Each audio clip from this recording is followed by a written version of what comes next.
Değerli arkadaşlar, böylesine bir günde tabii günümüzün sorunlarına dair de birkaç şey söylemek gerekiyor.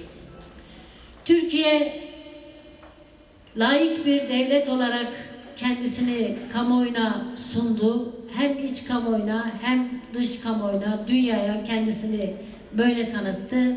Ancak biz çok iyi biliyoruz ki geçen bu 98 yıl aslında resmi dini, bir mezhebi, bir inancı onu da kendisinin istediği ve yorumladığı şekilde topluma empoze etmek istediği bir süreçtir.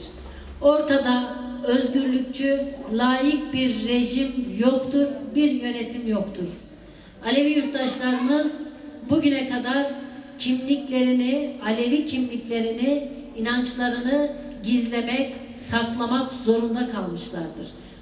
Eğer bu rejim bize söyledikleri gibi gerçekten layık bir rejim olsaydı, gerçekten özgürlükçü olsaydı, gerçekten devlet yurttaşların inancına karışmasaydı, bu ülkede Alevi yurttaşlarımız da kendi ibadethanelerini kurar, ibadethane statüsünde inançlarının gereğini özgürce yaşayabilirlerdi, kimliklerini saklamak, gizlemek zorunda kalmazlardı.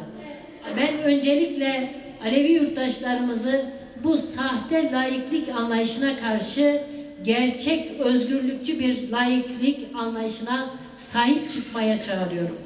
Bunu başarmamız lazım.